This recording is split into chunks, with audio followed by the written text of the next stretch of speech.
In World War II, the U.S. Navy made effective use of two powerful weapons which had not theretofore been employed to any extent. One was the carrier, a mobile airstrip from which planes were launched within easy range of enemy targets in the far corners of the Pacific. The other was the submarine. The war with Japan across the broad stretches of the Pacific constituted the greatest naval struggle in history. That war was fought not only on the surface of the sea, but above and beneath it as well.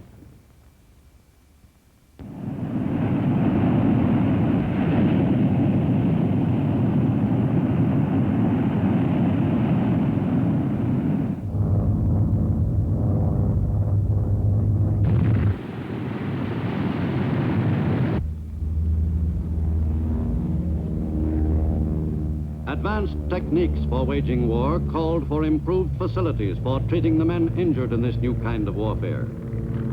The employment of the machines of modern war necessitated not only a drastic change in the strategy of warfare, but required streamlined methods for saving the lives of the fighting men who fell victim to this high-speed 20th century type of battle. In a large percentage of cases, the saving of these lives depended directly on quick treatment of the wounds. In the U.S. Navy, ships waging war against the enemy anywhere in the Pacific had to be prepared to deal efficiently with the most difficult cases. The maintenance of these shipboard hospitals in constant readiness for any emergency was one small function of the Navy's complex supply system. During World War II in the Pacific, the U.S. Navy was confronted with a supply problem unprecedented in history. To provide desperately needed materiel to its ships at sea and to bases all over the broad Pacific, the Navy went into the exporting business on a large scale. At U.S. ports, the equipment and supplies bound for American fighting men in the Pacific Asiatic theater were prepared for shipment. It was no wonder there was a shortage of code names with so many islands in the Pacific to label. A most vital consideration in fighting a war across the Pacific was, of course, the maintenance of U.S. fleets in top condition, equipped with every facility necessary to the conduct of a successful amphibious drive westward to Japan. In World War II, the U.S. Navy grew to proportions never dreamed of by even the most optimistic old-line admiral. But the Navy was concerned not only with war at sea. Its supply service stored and transported the machines of war needed in the countless land campaigns against the enemy in the Pacific.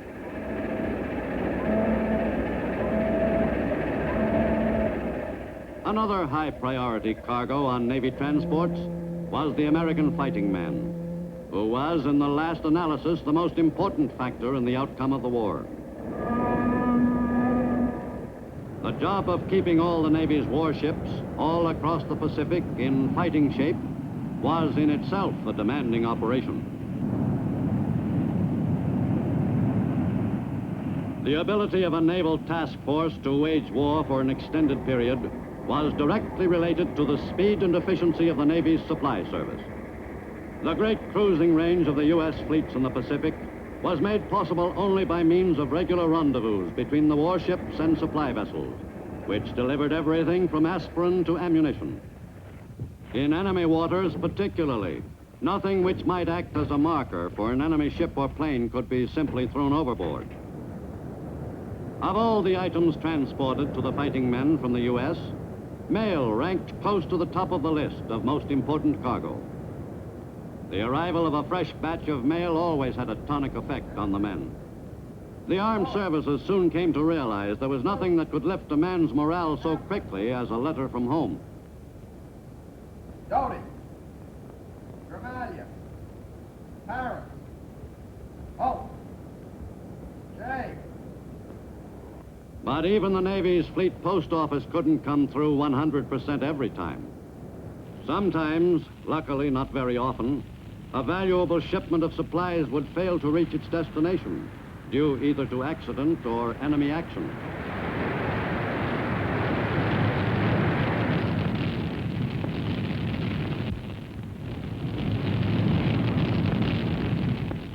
Keeping the ships of the line in good repair was also in large measure the job of the Navy Supply Service.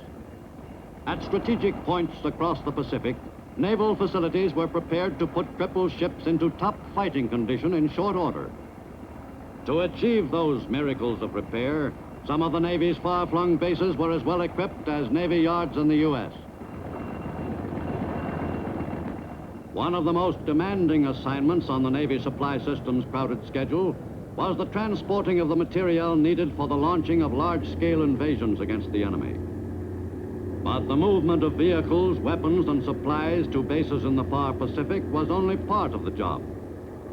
Each invasion, large and small, would involve still another trip across water to the ultimate objective.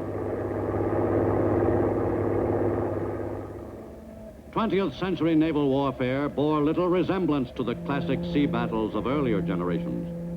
During World War II, the submarine was used to good advantage by the U.S. Navy, and especially so in the Pacific.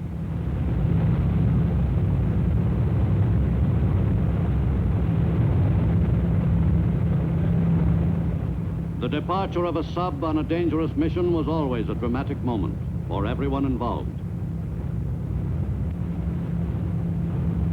It might be several months before she'd make home port again, if she was lucky. Throughout the war in the Pacific, the submarines of the U.S. Navy were manned by volunteers only. The inside of a sub was no place for a man with claustrophobia. Each sub was a living, breathing being to the men and the crew, who were fiercely proud of their vessel. A lot of people used to ask me why I volunteered for the submarine service. They couldn't understand anyone wanting to spend months at a time cooped up, with little chance for escape if anything happened. But it wasn't so bad, especially during the early days just out of port. For my money, life on a sub had crouching in a muddy foxhole beat 6 ways to Sunday.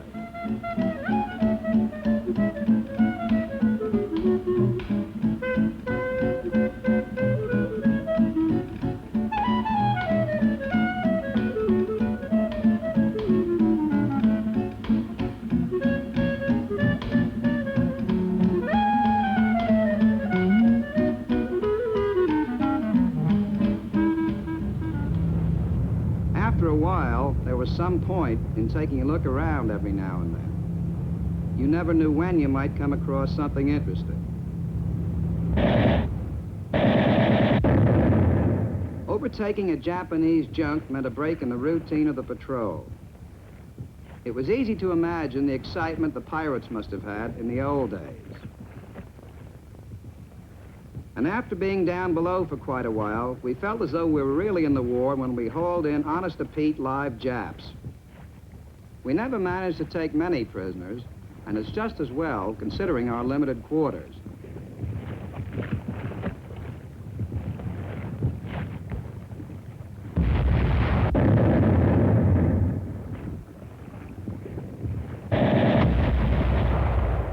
Our prize was quickly disposed of. Any prisoners we took were always given a good going over. Every once in a while, we actually got some tips on what the enemy was up to. It wasn't hard to tell when we moved into enemy waters.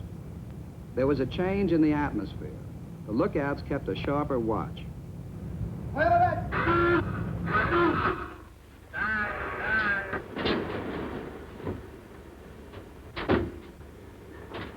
All secured, sir. Yeah.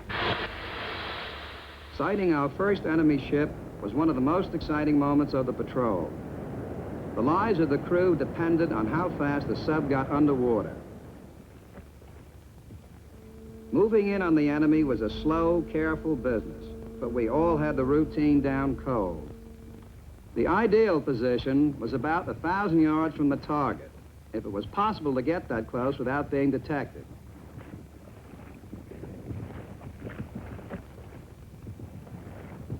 It was important that we be patient. Our position had to be just right for us to score the best possible hit. Down periscope. Angle on the bow, starboard 15. Right full rudder. Right, full rudder. All ahead 2/3. All ahead 2/3. New course 240. New course 240. What's the distance to the track? 1700. Control 63 feet. Fire one.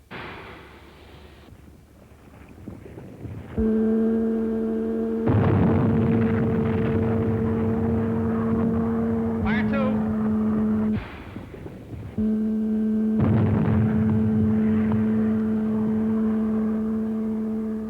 Chalking up another chunk of enemy tonnage gave us a thrill every time. But sometimes that feeling didn't last long. If an enemy destroyer was in the neighborhood, there was a good chance we'd be detected. Take her down. We could expect a depth charge any second.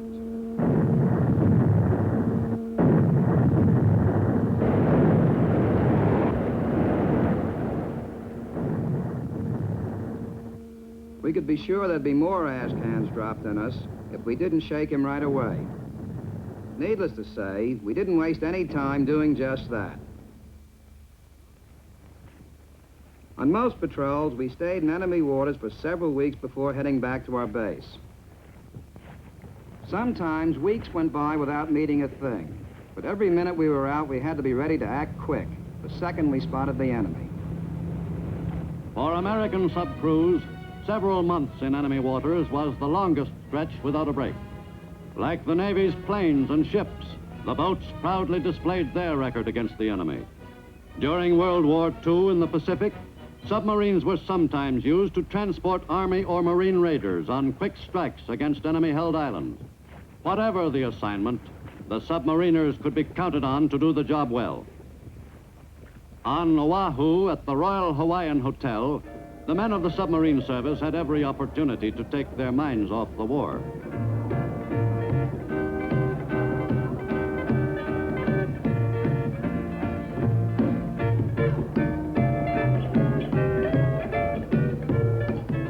The Navy had taken over the hotel, and submariners had #1 priority.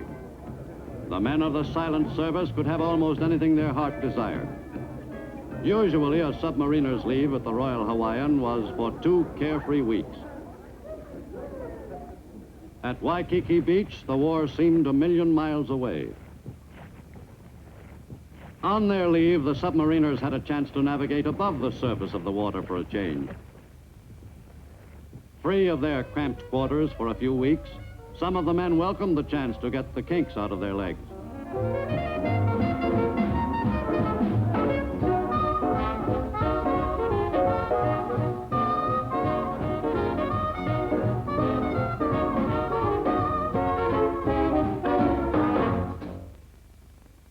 The U.S. Navy's victories during World War II in the Pacific were due in large measure to the outstanding performance of her carriers.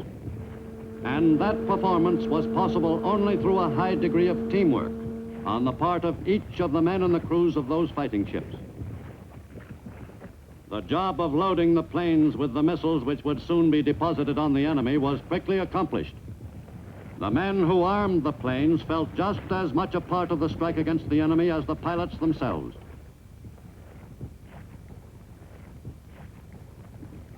Of the carrier's complement, the pilots were, in one sense, the most important members of the team.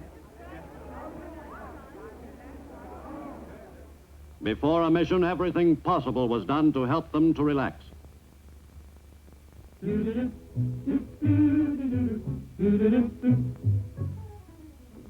I'm tickled pink that things are rosy.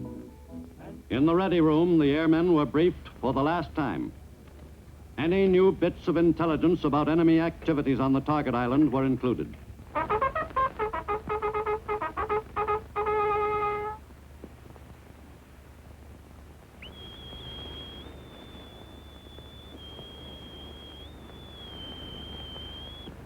Man all flight quarter stations. As the time for the strike drew near, the crew went into action. Some stood by, prepared to cope with a sudden fire. Others readied the planes for the launching. Hawker, tell the pilots to man the plane. Aye, aye, sir. Ready room from flight control. Pilots, man your plane. While the flat top turned into the wind, the pilots prepared for the takeoff. For some of the new pilots, this was it. With everyone on the mark, the strike was officially begun. Stand by to start engine. Stand clear of propellers. Start engine. Each man on the ship had a specific assignment. No matter how small, each job had to be performed without a hitch, or the entire operation would be upset. Finally, with its wings unfolded and locked into place, the lead plane was all set to go.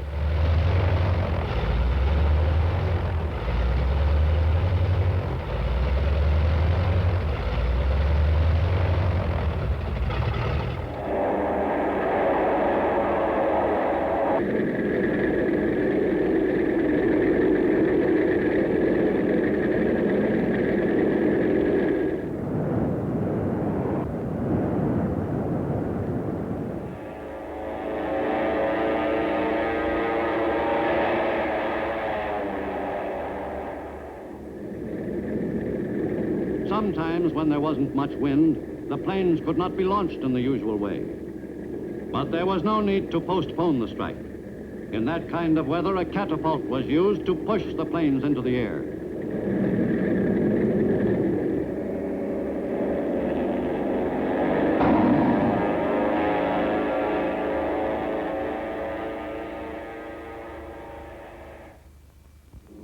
Throughout World War II, U.S. carrier-based planes kept up a steady attack against the enemy in the Pacific. Carrier pilots flew tens of thousands of sorties against enemy shipping, aircraft, and land bases. In a great percentage of cases, the enemy targets could be reached only by carrier-based planes. Returning from a strike, the airmen flew the most direct course back to that welcome speck on the sea. Taking the planes back aboard was an even more exacting operation than the launching. Once a pilot was given a come ahead, he didn't waste any time getting himself and his plane back onto the flight deck.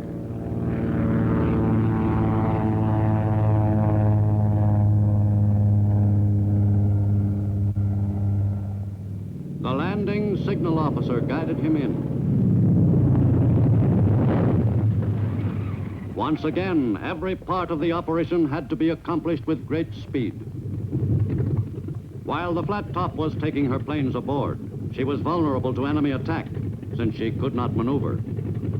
The planes had to be landed in the shortest possible space of time.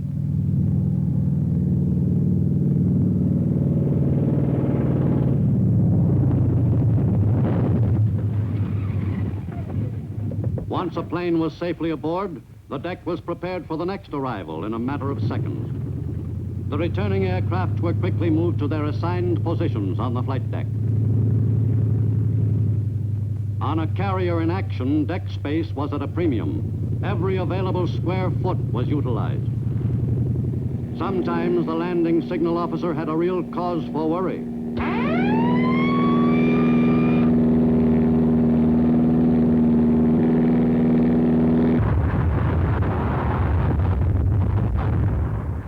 Firefighters and other crewmen moved fast.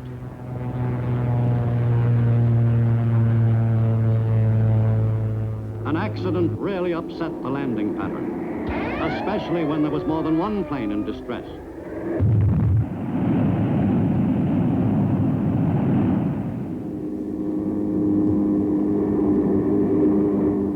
Sometimes a pilot in trouble wouldn't even try to make the ship.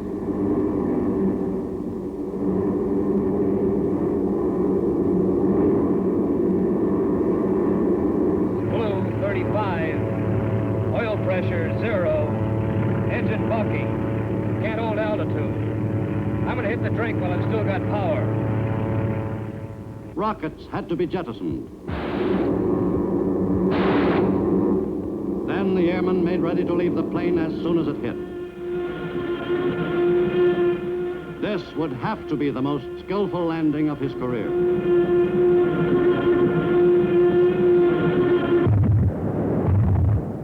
The The downed pilot was in luck. Once out of the plane, the pilot had a rubber life raft handy to make his stay in the water a good deal safer and more comfortable.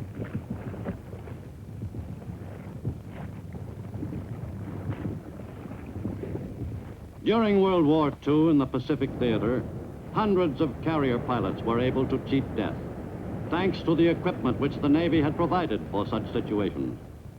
If necessary, the pilot could exist for an extended period on the raft, inasmuch as he was well supplied with food and water, as well as preparations for combating the elements. But for a pilot who had been spotted by a fellow American airman, the stay in the raft would not be a long one. The Air-Sea Rescue Service could be counted on to function quickly. In a very short time, a Navy patrol plane would arrive, and the downed pilot's troubles were just about over.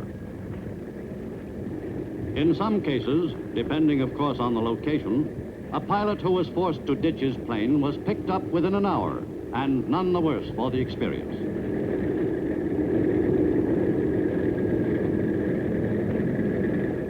In no time at all, he would be back at a base, ready to become part of another Flat Top's complement of flyers.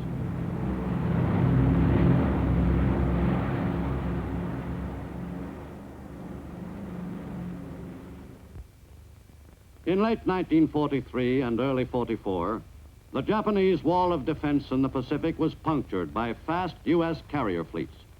To the north, Marcus Island was hit hard. A heavy raid was made on the Marianas.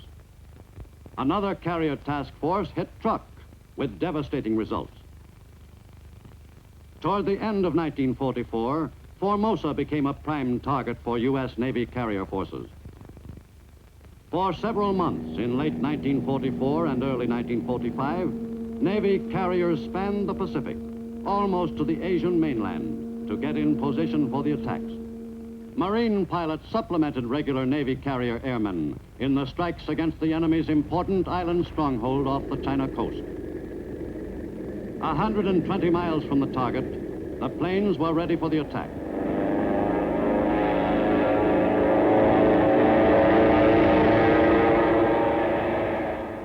The crewmen functioned almost automatically, so familiar was the pattern of the takeoff operation.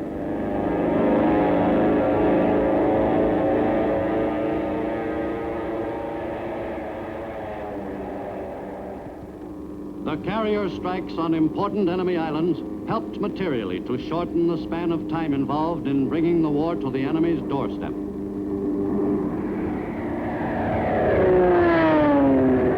The Japanese on Formosa fought back stubbornly, but the carrier planes continued to press the attack.